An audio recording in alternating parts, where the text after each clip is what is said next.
ప్రభు పేరిట మీ అందరికీ శుభోదయం. అందరూ బాగున్నారు కదా?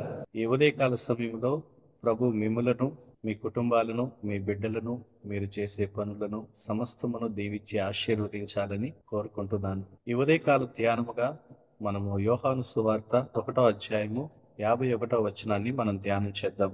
మరియు ఆయన, మీరు ఆకాశము తెరవబడుటయు దేవుని దూతలు మనుష్య కుమారుని పైగా ఎక్కుటయును దిగుటయును చూతురని మీతో నిశ్చయముగా చెప్పుచున్నాను. నేను ప్రియమైనటువంటి స్నేహితులారా, ఈ మాటను నతానియేలుతో ప్రభువైనటువంటి యేసు చెప్తూ ఉంటున్నాడు. నతానియేలుని ఫిలిప్పు యేసు ప్రభు దగ్గరికి నడిపించాడు. నతానియేలును చూసిన వెంటనే ప్రభు ఏమంటున్నాడంటే, ఇతడు నిజముగా ఇశ్రాయేలీయుడు, ఇతని యందు ఏ కపటమును లేదని అతని గురించి చెప్పాడు. నతానియేలు ఆశ్చర్యపోయాడు.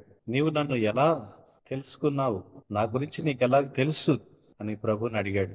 అయితే ప్రభు అంటున్నాడు కదా, ఫిలిప్పు వచ్చి నిన్ను పిలవక మునిపే నీవు అంజూరపు చెట్టు కింద కూర్చున్నప్పుడే నేను నిన్ను ఎరిగి ఉన్నాను అని చెప్పి ఉంటున్నాడు. చూడండి, ప్రభుకి సమస్తము తెలుసు. నతానియేలు హృదయాన్ని కూడా ప్రభు గ్రహించాడు. నేను నిన్ను ముందుగానే ఎరిగి ఉన్నాను అని చెప్పినందుకు నతానియేలు ఆశ్చర్యపోయి ప్రభుతో అంటున్నాడు కదా, బోధకుడా, నీవు దేవుని కుమారుడవు, ఇశ్రాయేలు రాజు అని అతనికి ఉత్తరం ఇచ్చాడు. అప్పుడు ప్రభు అంటున్నాడు, నేను అంజూరపు చెట్టు కింద నిన్ను చూశానని చెప్పినందుకు నీవు నమ్ముతున్నావా? వీటికన్నా ఎక్కువ గొప్ప కార్యాలను చూస్తావు. మీరు ఆకాశము తెరవబడము దేవుని దూతలు మనిషి కుమారునికి పైగా ఎక్కుటయు దిగుటయు మీరు చూతరని చెప్పాడు. ప్రియమైనటువంటి స్నేహితులారా, ప్రభు అయిన యేసుక్రీస్తు రాకడలో యేసుక్రీస్తు ప్రభు వారు ఆకాశముకు భూమికి ఒక నిచ్చెనలాగా ఆయన ఉంటుండగా పరలోకమందలి దేవదూతలందరూ కూడా ఎక్కడము దిగడము మనం చూస్తూ ఉంటున్నాం. ఇలాంటి సందర్భం ఒకటి ఆదికాండము 28వ అధ్యాయం 12వ వచనంలో మనం చూస్తుంటున్నాం. అప్పుడు అతడు ఒక కల కనెను, అందులో ఒక నిచ్చెన భూమి మీద నిలవబడి ఉండెను, దాని కొన ఆకాశమునంటెను, దాని మీద దేవుని దూతలు ఎక్కుచూ దిగుచూ ఉండిరి. ప్రియమైనటువంటి స్నేహితులారా, యాకోబు ప్రయాణమై బేర్షెబా ప్రాంతం నుండి హారాను ప్రాంతానికి వెళ్తున్న సమయంలో ప్రొద్దుగుంకింది, సూర్యుడు అస్తమించాడు. యాకోబు అక్కడ ఒక రాయిని తలగడగా చేసుకొని నిద్రపోతున్నప్పుడు అతను కలిగిన దర్శనం ఇక్కడ వివరించబడింది. ఆ దర్శనములో భూమి మీద నుండి ఆకాశమును అంటేటువంటి ఒక నిచ్చెన అక్కడ కనపడింది. ఆ నిచ్చెన మీద దేవదూతలు ఎక్కుతూ దిగుతూ ఉన్నట్లుగా యాకోబు చూశాడు. యోహాను సువార్త 14వ అధ్యాయము 6వ వచనంలో ప్రభు తనను గురించి ఈ విధంగా తెలియజేశాడు, నేనే మార్గమును సత్యమును జీవమును, నా ద్వారానే తప్ప ఎవడును తండ్రి యొద్దకు రాడు. ఈ సందర్భంలో పరలోకానికి చేరేటువంటి మార్గము, పరలోకానికి చేరేటువంటి నిచ్చెన యేసుక్రీస్తు ప్రభు వారు మాత్రమే.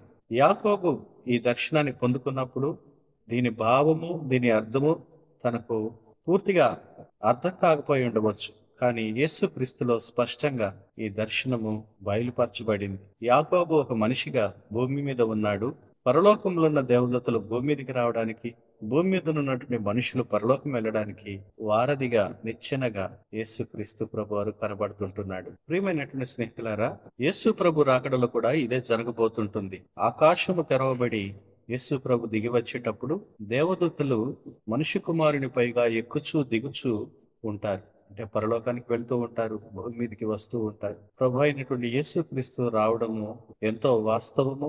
ఈ ఉదయకాలము ఆ ప్రభు రాకడ కొరకు నువ్వు ఎదురు చూస్తూ ఉండాలి. ప్రియ సహోదరుడా, సహోదరి, ఇలాంటి పరిస్థితుల గుండా నువ్వు నడుస్తున్నప్పటికీ కూడా ప్రభు రాకడ గురించి ఆలోచిస్తూ ప్రభు రాకడ కొరకు సిద్ధపడేటువంటి కృప నీవు కలిగి ఉండాలి. ప్రార్థన చేసుకుందాం. దయగలిగిన మా ప్రభువా, ప్రేమ కలిగిన తండ్రి, నీకెంతగానో వందనాలు, స్తోత్రాలు, స్తుతులు చెల్లించుకుంటున్నాం. ప్రభువా, ఈ ఉదయకాల సమయంలో నీవు మాకిచ్చిన యొక్క మంచి తరుణాన్ని బట్టి నీకు వందనాలు. నిజమే ప్రభువా, ఎంతో గొప్ప మహిమతో నీవు వచ్చినప్పుడు దేవదూతలు అయా మనిషి కుమారుడి పైగా ఎక్కుచూ దిగుచూ ఉండడం మేము చూడబోతుంటున్నాం.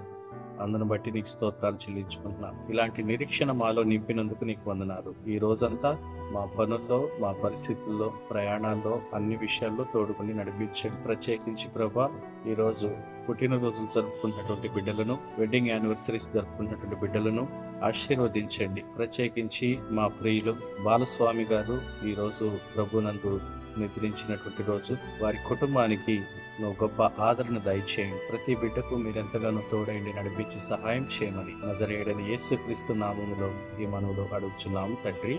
ఆమేన్.